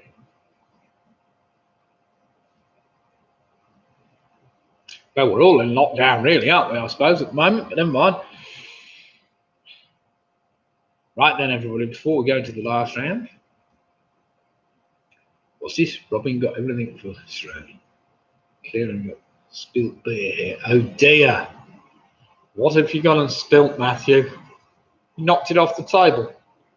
Whatever you do, don't knock your beer off the table. What? Oh, the wife's blaming me about the parsnip disaster at dinner time. She's gone and bought, well, I say she's gone and bought, we have one of these floppy baking dishes made of some kind of neoprene rubber or silicon rubber or something you can put in the oven. Of course, I picked it up with the gloves thinking it was fairly solid. Pulled it off the tray and all the parsnips went on the floor. Suffice to say, I put them back in the oven anyway. They were fine and they tasted all right anyway. My wife's always cleaning the floor. It's impeccably clean. So what the hell? The phone fell off the chair and fell on glass. Correction. Claire is clearing up a bit. Do you need a blue pill for that floppy baking dish? Which is, they're stupid baking dishes. I mean, clearly they're not supposed to be for. What are they supposed to be for then? We've got parsnips in them. Are they for cakes, are they? Well, why have we got parsnips in them then? And then I get blamed for pulling them out the oven and all the parsnips fall over the floor. Heaven's sakes. And it's pink as well. I mean, I grabbed hold of it, pulled it out. Never mind. Right then, let's go through these answers. Sorry, enough of me and my disasters at lunchtime, which I got blamed for. Here we go then. What gemstone is the traditional gift for the 45th wedding anniversary? That's sapphire, of course. Number 2, which line of the London Underground takes you to central London? That's Piccadilly line. Number 3, in Roman mythology, Neptune was the god of the sea. Something like that. Number 4, of course, was Thomas the Tank Engine. Number 5, I was after Sonic the Hedgehog. Number 6, of course, was Viagra, his better known trade name. Number 7 were the Smurfs in the forest. Number 8 was Mr. Bump. Number 9 in the film Finding Nemo, of course. Despite suffering short-term memory loss, I wanted Dory. And finally, the connection is they're all blue in colour, so they're all blue. So well done if you got that. Mr. Bump was definitely blue. So all blue in some description. So let's have some scores in, see how we're doing. Derek's just put parsnip cake. Yum. It was very nice parsnip. Along with my 7 roast potatoes today. Doing nearly breaking record, but not quite. Michelle's on 46. That's a fantastic score. Sarah and the gang are on 43. Squeaky Bob, 49 points. And Teresa is on 45. Paula Lewis is on 49 points. Latham Aslock down on 46. Steve Harden's on 43. The famous 5 are on 46. Home Alone 6 are on 44. We have Ian Miller on 36, Pinky and Perky are on 46 points, Chris Peaks on 44, PRS on 49 points, Don Quixote on 48 points, Martin Davis and Tina on 41, Andrew and Jane Lewis are on 39, Graham Gifford feeling blue on 42, however, tying with Stephen Gilpue on 42 as well, I've played them, and Anderson's on 43. We've got the Twinnies on 36. Rugby Rose Club still there or thereabouts on 45 points.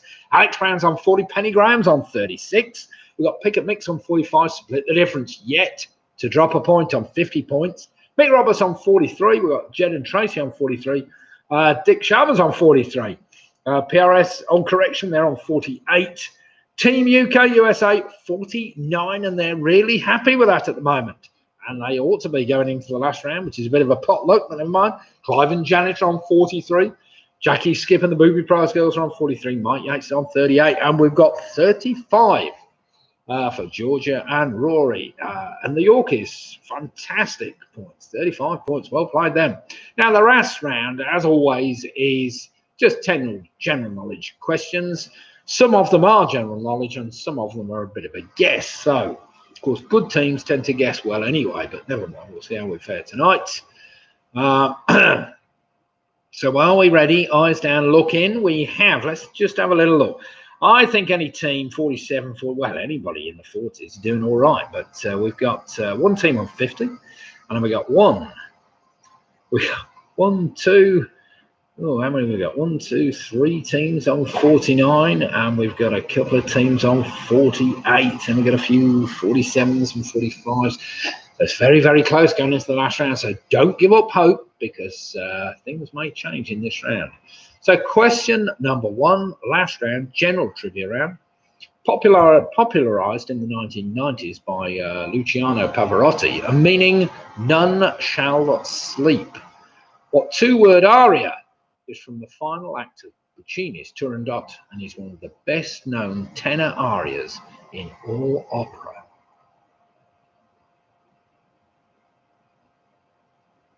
Dead easy, that one, surely. So, popularised in the 1990s by Luciano Pavarotti and meaning none shall sleep. What two-word aria is from the final act of Puccini's Turandot and is one of the best-known tenor arias in all opera?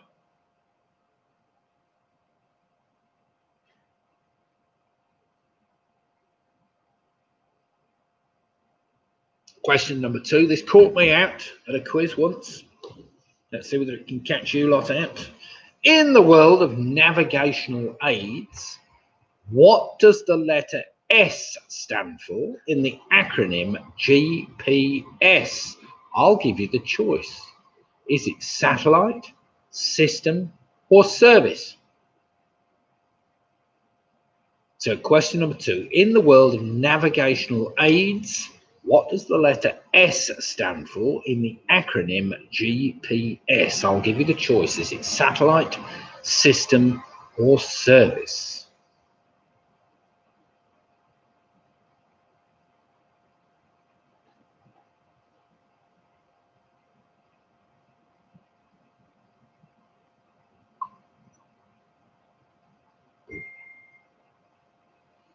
Question number 3 is for all you people that put little smiley faces and things up on the side and all sorts of different symbols. Question number 3, according to Emojipedia analysis, the top 13 emojis used on Twitter in April 2020 were, and I'll give you the choice, were either, oh, wait a minute, I've got this wrong, haven't I? Were, I shouldn't have put were. The top 13 used on Twitter.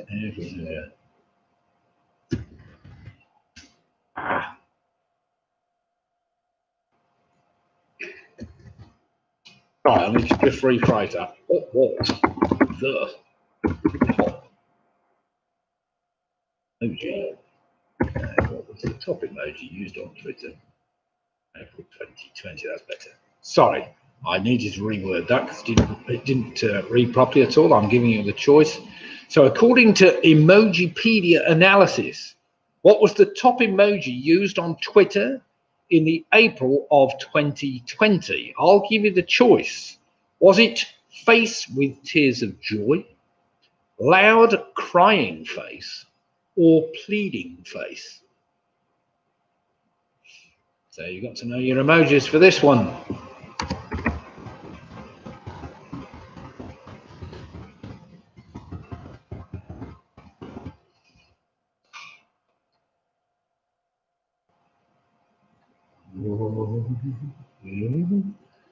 Yep, could be any of those. So according to Emojipedia analysis, what was the top emoji used on Twitter in the April of 2020? I'll give you the choice. Was it face with tears of joy, loud crying face, or pleading face? You've seen them all, I'm sure, if you've been on Twitter, and indeed other formats. Yeah. No, you don't have to go on Twitter. This was Twitter analysis. Question number 4. There's a bit more general knowledge. Believed to have been first used in Ireland to keep bees, what name is given to a simple campanula-shaped wicker basket plastered with mud and dung? There's a good question. Good general knowledge question, that. So, believed to have been first used in Ireland to keep bees, what name is given to a simple campanula-shaped wicker basket plastered with mud and dung? Well, it's not always given in dung, I suppose. Most campanula things go dung.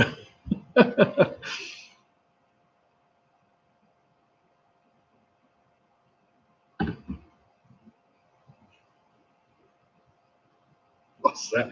Donate 1 long and you're a hero. I donated 7 and got arrested. Fair play. Oh dear.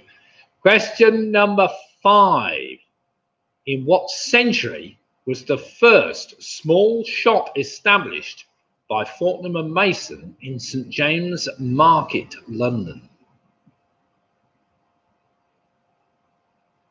So question 5 again. In what century was the first small shop established by Fortnum and Mason in St James Market, London?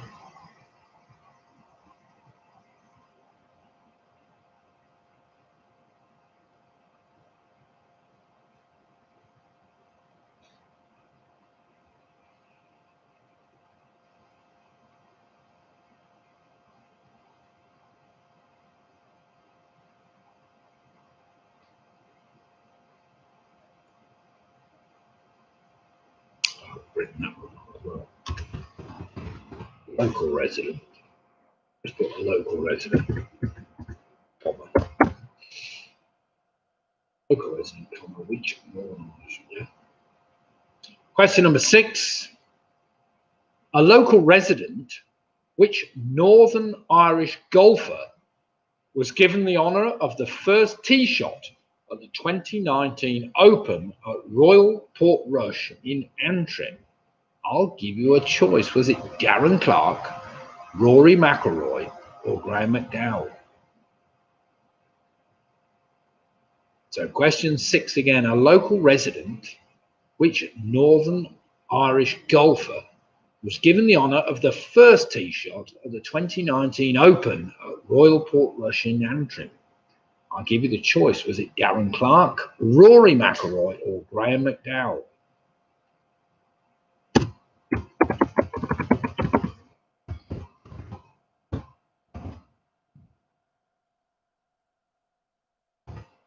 Some teams might be catching up at this stage, maybe not.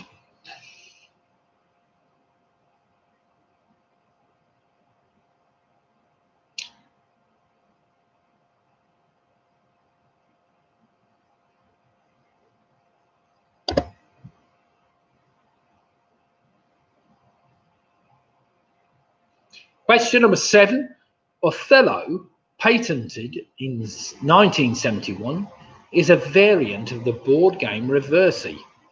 The tokens are black and white, but what colour is the main game board?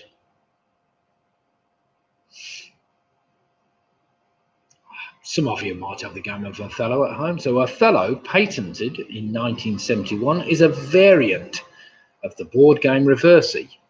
The tokens are black and white, but what colour is the main game board?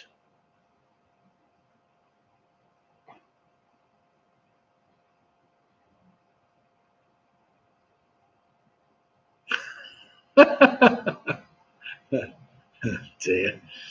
Faye's just put, fun fact, if all the capillaries on a human lung were rolled out onto a tennis court, the game would likely be cancelled. I'm sure they would. Oh dear, oh dear. Question number 8 is a bit more straightforward.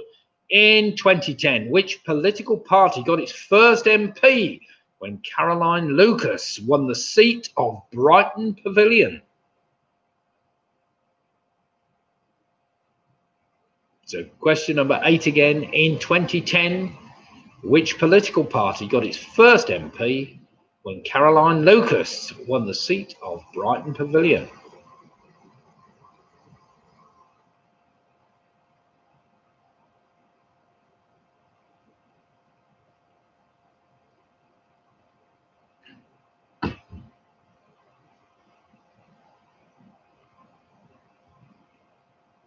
Question number 9, another tricky one. In what decade of the 19th century was Adolf Hitler born? Nothing better than a good old Adolf Hitler question, is there? So question number 9, in what decade of the 19th century was Adolf Hitler born? Right, have you got answers down for all these? Look at them carefully. Most people can have a good guess at those which have got a multiple choice answer.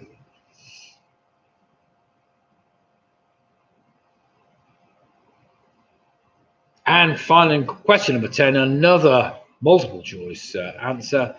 This will wrap the quiz up tonight, and it's been great to see so many people taking part. I hope you're still enjoying the quizzes, even after all this lot. Never mind. It's always hard to come up with new questions, but never mind. We do seem to come up with them every week somehow. So question number 10, in the world of computing, what does the F stand for in the acronym PDF? Again, I'll give you the choice. Is it format, file, or font? We've all heard of PDF files. So in the world of computing, what does the F stand for in the acronym PDF? Again, I'll give you the choice. Is it format, file, or font? What did you think it was?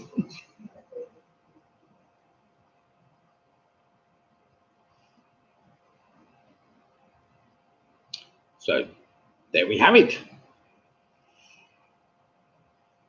Another week, another dollar, another day. Sunday night's never the same unless we do a quiz. It's 21:45, so we'll rattle through it well tonight. And let's just hope we've got, well, let's see whether we've got a clear winner tonight or whether, I hope. I don't want anybody getting full scores, that's for heaven's sake, but never mind. Now we've got some great, some people have put all sorts of different things on here. Ian Miller's put some faces, some I don't even know what they all are. Grumpy faces, heart faces. It's all sorts on there. Fantastic. Well done, Ian.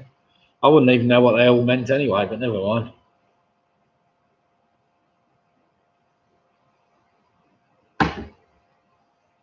It's been great to see so many people and so many people from all over the country as well.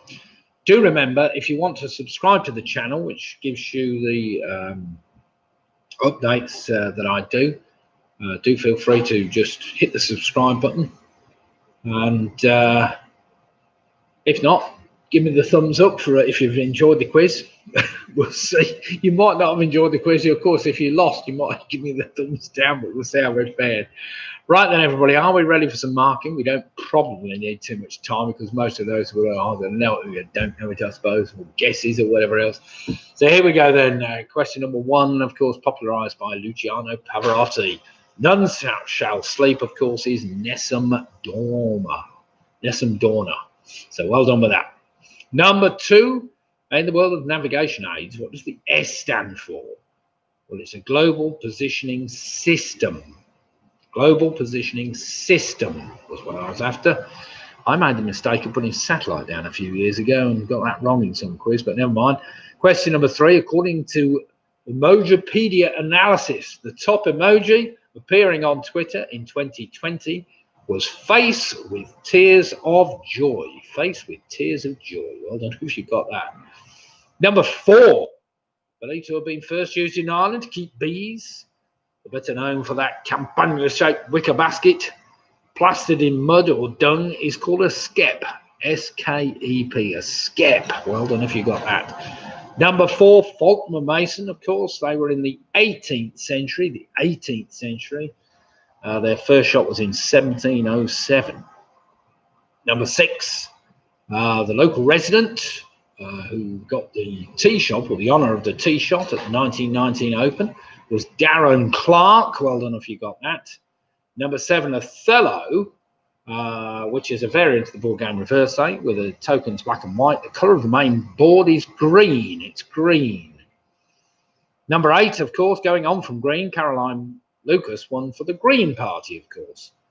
Number nine, in which decade of the 19th century was Adolf Hitler born? He was born in the 80s. In fact, he was born in 1889. So well done if you got that.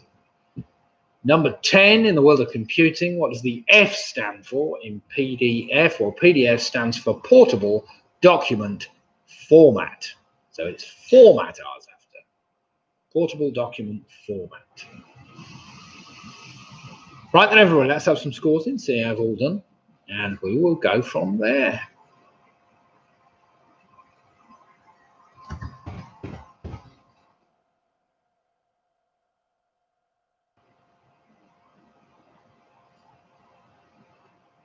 Right, we've got some scores coming in. Chris Speak on a fantastic 53. Well played, Chris. We've got Stephen Hills Farnham on 50. How's Dexter the dog? I'll be interesting to know whether he's been cleaned or not during the interval. Graham Gifford on 49. Well played, Graham. We've got Anne Allison on 47. The twin is on 43. We've got Anthony Ridgway, 53 points. Well played. Let's see whether you've beaten Home Alone 6. We'll be interested to see that one. Wait a minute, where have we got to? We've got Michelle Gibbons on 52 points. Alex Brown's on 48. Booby Price Girls are on 50. We've got Pinky and Perky on 54.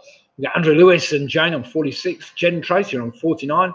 PRS ended up on 55 points. Well played them. Pigamix on 53. We've got Mick Roberts on 51. Penny Graham ended up on a fantastic 43. Well played them. Pipping Georgia and Rory and Georgia on 41 points for the Yorkies. Martin Davis, 47. Could do better. See me from school, he says.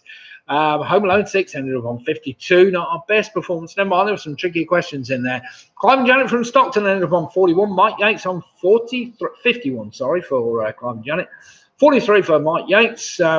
Jill Pugh ended up on 47 points. Well played, Joe. We've got Paula Lewis ending up on 59 points. That's a cracking score. Well played them. Have we got anybody to beat 59 points? What's happened to Split the Differences score? I don't know. Let's see. Good night, said Clive Janet from Stockton. Split the Difference also ended up on 59 points. Derek Sharman, many thanks, he's saying. Leslie Barrett, cheers, Nick. Well done, Pop. Martin Davis, thanks, Nick and Lydia. Now, do remember, of course, we do a quiz every Wednesday night, so do feel free to come and join us on Wednesday. With an exceptional turnout tonight. We've had 80 people logged in doing the quiz simultaneously, which is great. Do feel free to like the quiz if you like, with a little thumbs up, and do feel free also to subscribe to my YouTube channel. And, of course, don't forget we have this charity quiz on the 6th of December in aid of the Myton Hospices. If you'd like to make a small donation to that, register your team name. Obviously, we will be welcome to see all of you take part in that, and there is some chance of winning some money that night for a change. We have already raised, just for everybody's interest, we have already raised in excess of £770 at the moment for the charity quiz.